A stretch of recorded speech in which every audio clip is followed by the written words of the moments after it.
হজরত ওসমান রাদিয়াল্লাহু তাআলা আনহু ছিলেন ইসলামের তৃতীয় খলিফা এবং মুহাম্মদ সাল্লাল্লাহু আলাইহি সাল্লামের একজন প্রসিদ্ধ সাহাবী।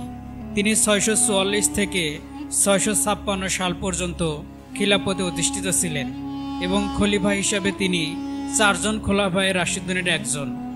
হজরত ওসমান রাদিয়াল্লাহু তাআলা আনহু জন্ম, সন ও তারিখ নিয়ে বেশ মত পার্থক্য রয়েছে। অধিকাংশের মতে তার জন্ম 576 খ্রিস্টাব্দে, অর্থাৎ হস্তি সনের 6 বছর পর।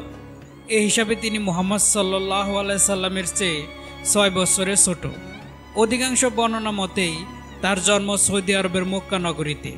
অবশ্য অনেকে বর্ণনা মতে তার জন্ম তায়েফ নগরীতে বলা হয়েছে। তিনি ছিলেন মধ্যম আকৃতির সুঠাম দেহের অধিকারী, মাংসহীন গণ্ডদেশ, ঘন দাড়ি, উজ্জ্বল ফর্সা ঘন চুল, কোমর ও বুক প্রশস্ত, কান পর্যন্ত ঝুলানো জুলফি, পায়ের নালা মোটা, পশম ভরা লম্বা বাহু, মুখে বসন্তের দাগ, মেহেদি রঙের দাড়ি এবং স্বর্ণখচিত দাগ। হজরত ওসমান রাদিয়াল্লাহু তাআলা আনহু-এর উপাধি ছিল জুন-নুরাইন এবং জুল হিজরাতাইন। তার পিতা আফফান এবং মাতা মারওয়া বিনতে কুরাইশ। তিনি কুরাইশ বংশের উমাইয়া শাখার সন্তান ছিলেন। তার ঊর্ধ্বপুরুষ আবদে মান্নাফে গিয়ে মুহাম্মদ সাল্লাল্লাহু আলাইহি সাল্লামের বংশের সাথে মিলিত হয়েছে। ইসলাম গ্রহণের পর মুহাম্মদ সাল্লাল্লাহু আলাইহি সাল্লাম তার কন্যা রুকায়ের সাথে তার বিয়ে দেন। হিজরি 2য় সনে বদর যুদ্ধের পরপর মদিনায় রুকাইয়া মারা যায়। এরপর নবী তার দ্বিতীয় কন্যা উম্মে কুলসুমের সাথে তার বিয়ে দেন। এ কারণে তিনি মুসলমানদের কাছে জুন-নুরাইন বা 2 নূরের অধিকারী হিসেবে খ্যাত। হজরত ওসমান রাদিয়াল্লাহু তাআলা আনহু এবং রুকায়া ছিলেন প্রথম হিজরতকারী মুসলিম পরিবার। তারা প্রথম আবিসিনিয়ায় হিজরত করেছিলেন। সেখানে তাদের একটি ছেলে জন্ম নেয়, যার নাম রাখা হয় আবদুল্লাহ ইবনে ওসমান। হিজরি 4র্থ সনে আবদুল্লাহ মারা যায়। বদর যুদ্ধের পরপর রুকাইয়াও মারা যান। এরপর ওসমানের সাথে উম্মে কুলসুমের বিয়ে হয়, যদিও তাদের ঘরে কোনো সন্তান আসেনি। হিজরি 9ম সনে উম্মে কুলসুমও মারা যান। অন্যান্য অনেক সাহাবীর মতোই ইসলাম গ্রহণের পূর্বে ওসমান রাদিয়াল্লাহু তাআলা আনহু-এর জীবন সম্বন্ধে তেমন কিছু জানা যায়নি। হজরত ওসমান রাদিয়াল্লাহু তাআলা আনহু কুরাইশ বংশের অন্যতম বিখ্যাত কুষ্টিবিদ্যা বিশারদ ছিলেন। কুরাইশদের প্রাচীন ইতিহাস সম্বন্ধে তার অগাধ জ্ঞান ছিল। ইসলাম গ্রহণের পূর্বেও তার এমন বিশেষ কোনো অভ্যাস ছিল না যা ইসলামী নীতিতে ঘৃণিত। যৌবনকালে তিনি অন্যান্য অভিজাত কুরাইশদের মতো ব্যবসা শুরু করেন। ব্যবসায়ে তার সাফল্য ছিল উল্লেখযোগ্য। মক্কার সমাজে একজন ধনী ব্যবসায়ী ছিলেন বলেই তার উপাধি হয়েছিল গনি, যার অর্থ ধনী। তিনি প্রথম দিকের ইসলাম গ্রহণকারীদের মধ্যে অন্যতম। 611 সালে তিনি সিরিয়া থেকে বাণিজ্য করে ফিরে মুহাম্মদ সাল্লাল্লাহু আলাইহি সাল্লাম কর্তৃক ইসলাম প্রচার সম্পর্কে জানতে পারেন এবং ইসলাম ধর্ম গ্রহণ করেন। তার ইসলাম গ্রহণ সম্পর্কে এক সূত্রে জানা যায়, তার খালার উৎসাহে তিনি ইসলাম গ্রহণ করেছিলেন। কেউ কেউ বলেন সেই খালা একজন বিশিষ্ট গণক, যার নাম সৌদা বিনতে কুরাইশ। তিনি তার কবিতার মাধ্যমে ওসমান রাদিয়াল্লাহু তাআলা আনহুকে বেশ কিছু কথা বলেন। তিনি ওসমানকে আল্লাহ রাসূল সম্পর্কে আগ্রহী করে তোলেন। তারপর ওসমান রাদিয়াল্লাহু তাআলা আনহু একদিন চিন্তা করতে করতে পথ অতিক্রম করছিলেন। পথে বন্ধু আবু বকরের সাথে দেখা হলে তিনি তার খালার কথাগুলো হযরত আবু বকর রাদিয়াল্লাহু তাআলা আনহুকে বলেন। আবু বকর রাদিয়াল্লাহু তাআলা আনহু উত্তরে বলেন, তোমার খালা আল্লাহ রাসূল সম্পর্কে সত্য কথা বলেছে। ওসমান, তুমি সত্য মেনে নাও। তুমি আল্লাহ রাসূলের কাছে যাও এবং তার কথাগুলো শোনো। তিনি আবু বকর রাদিয়াল্লাহু তাআলা আনহু-এর কথা অনুযায়ী আল্লাহ রাসূলের কাছে গিয়ে তার কথা শোনেন। অতঃপর অবিলম্বে ইসলাম গ্রহণ করেন। হযরত ওসমান রাদিয়াল্লাহু তাআলা আনহু খুব লাজুক স্বভাবের ছিলেন। নবী সাল্লাল্লাহু আলাইহি সাল্লাম ভবিষ্যৎবাণী করেছিলেন যে, ওসমান, আল্লাহ তোমাকে পোশাক পরাবে, কিন্তু লোকেরা সেটা খোলার চেষ্টা করবে, তুমি খুলবে না। সেই পোশাকটির উদ্দেশ্য ছিল খিলাফতের দায়িত্ব পাওয়া। তিনি বাইতুল মাল থেকে জনগণকে দেওয়া ভাতা 25% বাড়িয়ে দেন, যা উমারের সময় সবার জন্য নির্দিষ্ট ছিল।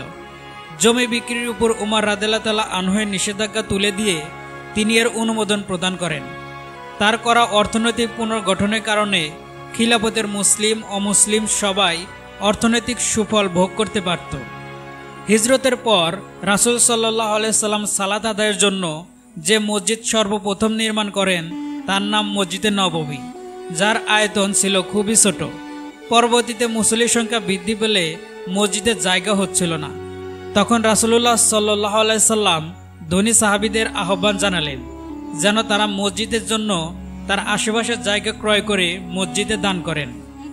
এই উদ্দেশ্যকে সামনে রেখে একদিন রাসূলুল্লাহ সাল্লাল্লাহু আলাইহি সাল্লাম সবাইকে উৎসাহ দিয়ে বললেন, কে আছে যে নিজ উপার্জিত সম্পদ দিয়ে এই জায়গাটা ক্রয় করবে? সে দুনিয়াতে তো অন্যান্য মুসলিমের মতোই থাকবে, তবে জান্নাতে তার জন্য উত্তম কিছুর ব্যবস্থা থাকবে। এটা শোনার পর হযরত ওসমান রাদিয়াল্লাহু তাআলা আনহু নিজ উপার্জিত অর্থ দিয়ে জায়গাটি ক্রয় করে মসজিদে নববী বর্ধিত করার জন্য দান করে দেন।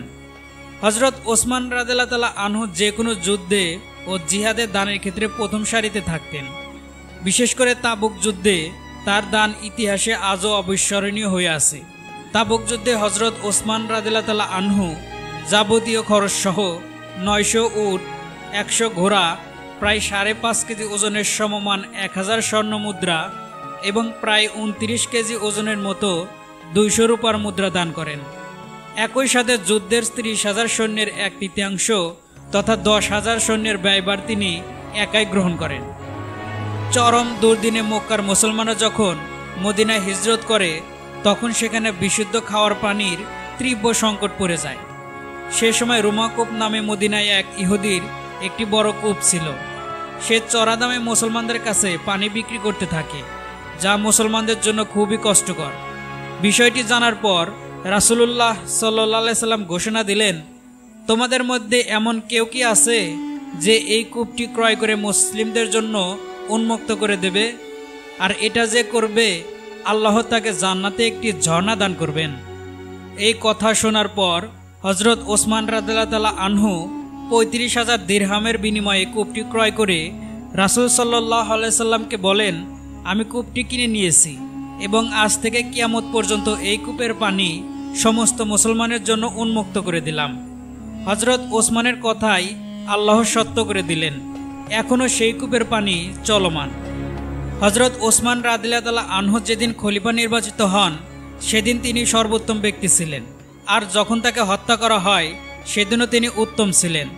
মুহাম্মদ সাল্লাল্লাহু আলাইহি সাল্লাম বলেছেন, আল্লাহর হিকমত অনুসারে জিন নুরায়নের উপর মতানৈক্য দেখা দেবে এবং লোকেরা তাকে শহীদ করবে, অথচ তিনি হকের উপরই থাকবেন এবং তার বিরোধীরা থাকবে বাতিলের উপর।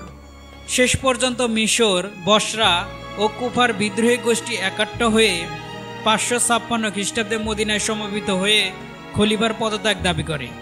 হজ উপলক্ষে অধিকাংশ মদিনাবাসী মক্কা গমন করায় তারা এ সময়কে মোক্ষম সুযোগ হিসেবে গ্রহণ করে। খলিফা পদত্যাগে অস্বীকৃতি জানালে তারা হত্যার হুমকি দিয়ে তাকে অবরুদ্ধ করে রাখে। হযরত ওসমান রাদিয়াল্লাহু তাআলা আনহু রক্তপাতের সম্পূর্ণ বিরোধী ছিলেন। বিশাল মুসলিম জাহানের খলিফা হিসেবে মিষ্টি মেয়ে বিদ্রোহীর কঠোর শাস্তিদানের পরিবর্তে তিনি তাদের দ্বারা অবরুদ্ধ হয়ে থাকলেন। হযরত আলী, তালহা ও জুবাইরের ছেলেদের দ্বারা গঠিত 18 নিরাপত্তা রক্ষী বিপদগামী বিদ্রোহীদের মোকাবেলায় ব্যর্থ হন। অবশেষে তারা 556 খ্রিস্টাব্দের 17 জুন হিজরি 35 সনের 18 জিলহজ শুক্রবার আসরের নামাজের পর 82 বছর বয়স্ক হযরত ওসমান রাদিয়াল্লাহু তাআলা আনহুকে অত্যন্ত বর্বরভাবে পবিত্র কোরআন পাঠরত অবস্থায় হত্যা করেন। তিনি 12 দিন কম 12 বছর খেলাফতের দায়িত্ব ছিলেন। জুবাইর ইবনে মুতঈম রাদিয়াল্লাহু তাআলা আনহু তার জানাজায় ইমামতি করেন। জান্নাতুল বাকিতে তাকে সমাহিত করা হয়।